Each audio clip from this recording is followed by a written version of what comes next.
Okay,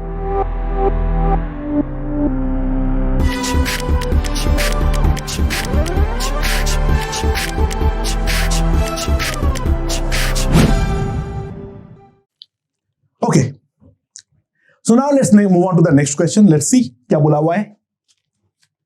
जो मेरे पास एक रॉड है और स्मूथ हॉरिजॉन्टल सरफेस में पड़ा हुआ है, ठीक है। ओके, रॉड का मास जो है वो m ले लो और लेंथ जो है वो l ले लो। स्मूथ हॉरिजॉन्टल सरफेस पे पड़ा हुआ है, ये है रॉड का सेंटर, ठीक है। मैंने अचानक से यहां से एक इंपल्स लगाया एक एंड पे J। Now due to J, centre of mass of the rod moves with a velocity of v naught, moves with a velocity that is equals to v naught. Find the force, find the force that one part of the rod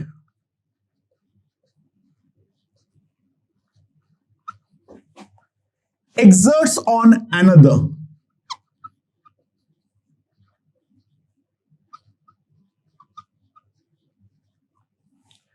during the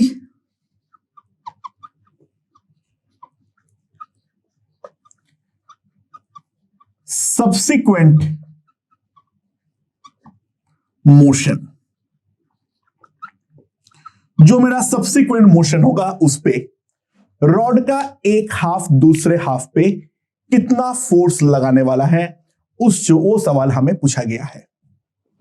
okay, किस तरीके से इस सवाल को solve करेंगे? देखो, centre of mass का अगर वेलोसिटी v नॉट हुआ है इंपल्स J को अप्लाई करने के बाद, सिस्टम में और तो कुछ नहीं है, तो मैं एक चीज तो डायरेक्टली लिख सकता हूं, जो J is simply equals to m into v not. जो हमारा इंपल्स है वो हमारा सिस्टम के लीनियर मोमेंटम के इक्वल होगा, राइट। नाउ अब अगर मैं सेंटर ऑफ मास के पॉइंट पर आ जाऊं, सेंटर ऑफ मास के रेफरेंस पॉइंट पे आ जाऊं, अच्छा एक बात को समझने का ट्राई करो। फोर्स पूछा गया है, ये वाले बात बहुत ज्यादा इंपॉर्टेंट है, ध्यान देना है। देखो, एक बार यहां पर जब फोर्स पूछा गया है, यहां पर एनालिसिस सेंटर ऑफ मास के फ्रेम पे करना ही पड़ेगा। The reason being, centre of mass के अलावा बाकी हर पॉइंट एक नॉन इनर्शियल फ्रेम है, ठीक है। Centre of mass constant velocity से मूव करेगा, उसके अलावा बाकी हर पॉइंट का अगर मान लो ये ट्रांसलेट नहीं भी करता, due to circular motion every point is accelerating, तो हर पॉइंट जो है वो डेफिनेटली हमारा एक नॉन इनर्शियल फ्रेम है, जिस कारण पे और कहीं पर भी हम रॉड पे एनएलएम अप्लाई नहीं कर सकते हैं, या तो फिर स्यूडो फोर्स लगाओ जो अपने आप को एक बहुत ही टीडियस पार्ट में कन्वर्ट करेगा, ठीक है। Only the centre of mass is going to be the inertial frame, तो प्रॉब्लम को सेंटर ऑफ मास के फ्रेम पे ही हमें सॉल्व करना पड़ेगा। सो यहां पर हम इंपल्स लगाए थे J, तो एंगुलर इंपल्स कितना होगा? एंगुलर इंपल्स कितना होगा? L is equals to J into L/2, and ये जो एंगुलर इंपल्स है वही तो ये वाले रॉड का ओमेगा डेवलप करेगा, तो J into L/2 is equals to I into omega. So M V not L by 2 ml square by 12 into omega. So m is cut, l is cut, तो omega जो हो जाएगा वो कितना हो जाएगा, यहां पर 12 जाएगा, तो omega equals to 6 v not upon L. ये है हमारा ओमेगा. ठीक है. और अब आ जाओ सेंटर ऑफ मास के फ्रेम में. ध्यान देना, in the frame of centre of mass, in the frame of centre of मास, क्योंकि हर पॉइंट पे वेलोसिटी था v नॉट एडिशनल, तो सेंटर ऑफ मास पे चढ़ते ही हमारा यहां पर जो है प्योर सर्कुलर मोशन एग्जीक्यूट करेगा हर पार्टिकल, है कि ना. तो रॉड जो है will execute pure rotation, हाँ कि ना. राइट. रॉड जो है वो हमारा प्योर रोटेशन एग्जीक्यूट करेगा. और रॉड हमारा अगर प्योर रोटेशन एग्जीक्यूट करेगा, मैं कोई भी अगर एक हाफ को एनालाइज करूं तो उन दोनों के बीच में जो फोर्स लगेगा वो इस रॉड को सर्कुलर मोशन करने के लिए मदद करेगा. जो भी यहां पर फोर्स लगेगा, नीचे वाला रॉड ऊपर वाले रॉड के ऊपर डाउनवर्ड मान लो F लगाता है, ये F जो होगा वो इस रॉड का सर्कुलर मोशन के लिए रिक्वायर्ड सेंट्रीपेटल फोर्स प्रोवाइड करेगा. तो at a distance of x एक छोटा सा स्ट्रिप काट लो ऑफ थिकनेस dx. नाउ इसका जो मास होगा dm, that is equals to lambda dx. तो उसका सर्कुलर मोशन के लिए required lambda dx into omega square x, ये हमारा df होगा. सो जो टोटल फोर्स आएगा that is lambda omega square integral x dx, x varies from 0 to L by 2. Right. तो मेरे पास क्या आ जाएगा, लैम्डा आ जाएगा m by L omega square, और यहां पे आ जाएगा x स्क्वायर बाई 2. ठीक है. तो यहां पे हो जाएगा L स्क्वायर बाई 8, ये हमारे पास आ जाएगा. एंड नाउ ओमेगा स्क्वायर का वैल्यू पुट कर दो, सो F जो आ जाएगा that is m into omega square, यानी 36 v not square by L square. ठीक है, समझ में आया. एंड उसके बाद क्या आ जाएगा, इंटू L स्क्वायर बाई 8, ये हमारे पास आ जाएगा. कहीं पर कुछ गड़बड़ किया हो क्या, एक बार देख लेता हूं. dm ओमेगा स्क्वायर x, इसको मैंने इंटीग्रेट किया हूं, यहां पे L स्क्वायर बाई 8 आया है. हाँ ठीक है. ओमेगा जो है वो हमारा आ गया. हाँ ठीक है, परफेक्ट. सो नहीं, एक L मिसिंग है, sorry. Okay. So now L square gone. यहां पर अगर मैं करूं तो 4 से कटेगा 9 by 2, तो जो नेट फोर्स आएगा that is 9m v not square upon 12. That is the force that one portion of the rod will apply on the other portion of the rod. Centre of mass के अलावा मैं और कोई frame में इस question को solve practically नहीं कर सकता हूं, because every other frame is a non inertial frame. Okay. यहां पर ऐसे दो सेम हॉराइजेंटल लेवल पे दो ऐसे ब्लॉक्स हैं. ठीक है. ये वाले ब्लॉक पे जो कोएफिशिएंट ऑफ रेस्टिट्यूशन है वो E1 है, और ये वाला ब्लॉक पे जो कोएफिशिएंट ऑफ रेस्टिट्यूशन है वो E2 है. ठीक है. इन दोनों के बीच का जो डिस्टेंस है दैट इज L.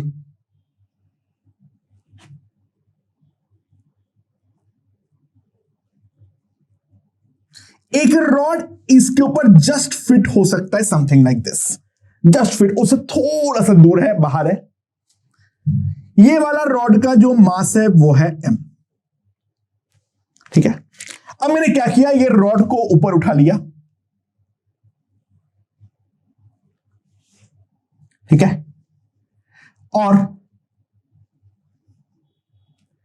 इसका सेंटर जब ये वाले हाइट से h ऊपर है वहां पर मैंने पकड़ के रखा। एक्सीलरेशन ड्यू टू ग्रेविटी जो है वो है हमारा g, ठीक है। The rod is released from rest, rod जो है उसको रिलीज किया गया हुआ है रेस्ट से। तो find the maximum height, the centre of mass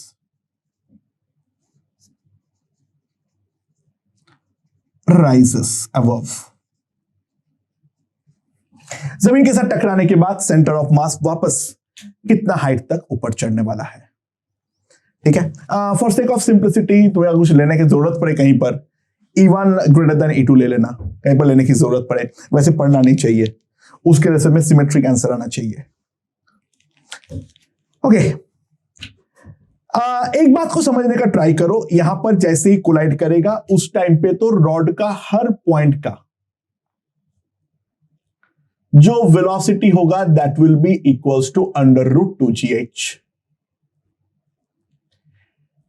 now यहां पर मान लो अगर E1 ग्रेटर देन E2 है तो ऑब्वियस सी बात है जो रिबाउंड होगा इस पॉइंट पे एक हायर वेलोसिटी के साथ रिबाउंड होगा, ये वाले पॉइंट पे डेफिनेटली कम वेलोसिटी से रिबाउंड होगा, क्योंकि E1 अगर ग्रेटर देन E2 है तो दोनों हमारा इक्वल वेलोसिटी से तो कभी भी रिबाउंड नहीं होने वाला है। सो जैसे ये रिबाउंड होगा तो तुरंत उसके अंदर एक रोटेशनल टेंडेंसी जो है वो हमारे क्रिएट हो जाएंगे। तो मान लो आफ्टर द कॉलिजन यहां का वेलोसिटी हो गया v0 और इसके अलावा यहां पर एंगुलर वेलोसिटी डेवलप हो गया है omega. So v0 plus omega into L/2 that is equals to v1। ये वाले पॉइंट के लिए लिख सकता हूं एंड ये वाले पॉइंट के लिए लिख सकता हूं v0 minus omega L/2 that is equals to v2, ठीक है। अच्छा बाय द वे v1 का वैल्यू क्या होगा, देखो हर पॉइंट √2gh से कोलाइड कर रहा है, ये तो हिल नहीं सकता है, यहां पे कोएफिशिएंट ऑफ रेस्टिट्यूशन E1 है, तो सिंपल सी बात है जो हमारा v1 होगा that will B E1 into √2gh, और उसी लॉजिक से जो हमारा v2 होगा that will B E2 into √2gh। तो सिंपली इन दोनों को ऐड कर दो, ओमेगा तो हमें चाहिए नहीं था। सो मेरे पास सेंटर ऑफ मास का जो वेलोसिटी है v0, इन दोनों को अगर मैं ऐड कर देता हूं तो 2v0 मेरे पास आ जाएगा क्या, √2gh into E1 plus E2। सो मेरे पास v0 का क्या वैल्यू आएगा, √2gh/2 यानी E1 प्लस E2/2, ये आ जाएगा मेरे पास। देखो बाकी रोटेशन में क्या हो रहा है वो भाड़ में जाए, लेकिन एक बात तो निश्चित है, जो ये वाला v0 से हमारा ये रॉड ऊपर जाना चालू करेगा, एक्सीलरेशन ड्यू टू ग्रेविटी हमारा g है, तो फाइनली जब जहां पर स्टॉप होगा, क्योंकि सेंटर ऑफ मास तो प्योर ट्रांसलेशन एग्जीक्यूट कर रहा है, सो सेंटर ऑफ मास के लिए तो मैं एक चीज लिख ही सकता हूं, 0² equals to v0² minus 2gh dash. So 2gh dash equals to v0² that is 2gh into E1 plus E2 by 2 का whole square. So what we get is h dash h into E1 plus E2 by 2 इसका whole square.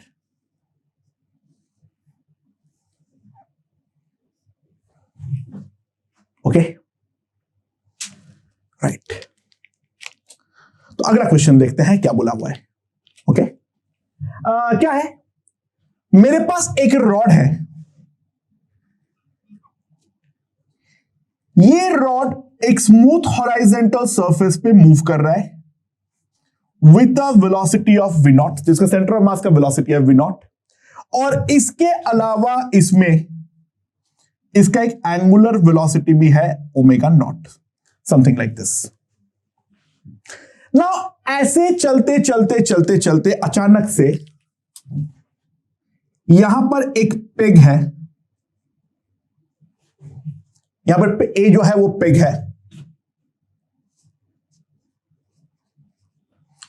और ये वाले peg पे जाके यहां पर stick कर जाता है. ये वाला रॉड का एंड जो है वो यहां पर स्टिक कर जाता है. यानी मतलब ये भी समझ सकते हो जो एंड ए है उसको अचानक से मैंने किला मार दिया. ठीक है, तो find angular velocity of the rod after this. Now A and पे अगर मैंने किला मारा तो ए एंड पे ऑब्वियसली एक अननोन फोर्स लगेगा, अननोन इंपल्सिव फोर्स लगेगा जो सिस्टम का लीनियर मोमेंटम को अचानक से पूरी तरीके से खत्म कर देगा. रीजन अगर ध्यान दो, ये वाला जो रॉड है इफेक्टिवली अब यहां पर हिंज हो गया है, और यहां पर हिंज होने के बाद ये अब हमारा प्योर एंगुलर सर्कुलर मोशन करेगा, यानी रोटेशनल मोशन करेगा, प्योर रोटेशन होगा, कोई ट्रांसलेशन नहीं, यानी लीनियर मोमेंटम खत्म होगा. राइट. यहां पर हमें सबसे पहले समझना पड़ेगा जो किस पॉइंट के अबाउट पूरा एनालिसिस हमें करना चाहिए. दोस्तों ये इंपल्सिव फोर्स, फिर इंपल्सिव फोर्स का जो इंपल्सिव टॉर्क, ये सब कुछ को लेकर काम करना बहुत ज्यादा मुश्किल है. तो मेरे ख्याल से बेस्ट जो है, वी शुड एनालाइज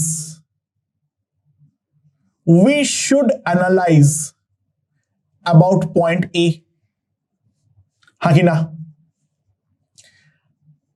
हमें पूरा एनालिसिस को डेफिनेटली पॉइंट ए के अबाउट ही करना चाहिए, क्योंकि उस पॉइंट के थ्रू ही तो सारे फोर्स लग रहा है.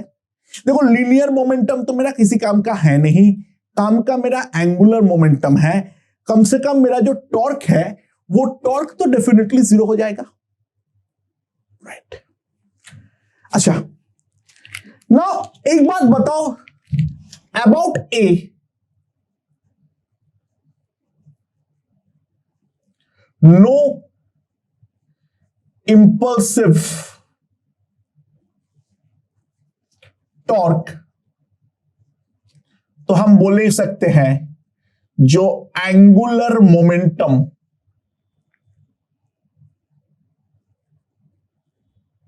Will be conserved. Angular momentum जो होगा वो हमारा कंजर्व होने वाला है. नाउ सिस्टम का इनिशियल एंगुलर मोमेंटम कितना है? अगर मैंने क्लॉकवाइज को पॉजिटिव मान रहा हूं, मैं क्लॉकवाइज को पॉजिटिव मान रहा हूं, सिस्टम का इनिशियल एंगुलर मोमेंटम ए के अबाउट, वो क्या होगा? सेंटर ऑफ मास का एंगुलर मोमेंटम वो कितना है? M V not into L by two. ठीक है, ये सिस्टम का मतलब इसका रॉड का मास और लेंथ ले लेना, एम और एल है. ठीक है, वो है M V not into L by two, that is the clockwise. Plus centre of mass के अबाउट सिस्टम का एंगुलर मोमेंटम, वो कितना होगा? Moment of inertia that is ml square by 12 into omega not, that is the initial angular momentum. और finally A के about तो pure rotational motion हो रहा है, तो जो हमारा फाइनल एंगुलर मोमेंटम होगा that will be I omega, but I ध्यान देना अब हम हो जाएगा हमारा ml square by 3 into omega. So अब अगर मैं इक्वेट करूं तो मेरे पास क्या आ जाएगा? ml square by 3 into omega. देख लेना सारे के सारे क्लॉकवाइज है, ये भी क्लॉकवाइज था वी नॉट वाले का, ओमेगा नॉट वाला भी क्लॉकवाइज है, ये ओमेगा वाला भी क्लॉकवाइज है, तो सारे प्लस साइन के साथ आएगा, ध्यान देना। That is equals to M V this into omega naught. So अब मेरे पास क्या आएगा? M M M gone L square नीचे एल आ जाएगा। So omega by 3 equals to V naught by 2l plus omega naught by 12, तो omega मेरे पास आ जाएगा 3 V naught by 2l plus omega naught by 4। Okay, मेरे ख्याल से ये हमें समझ में आ गया होगा। ओके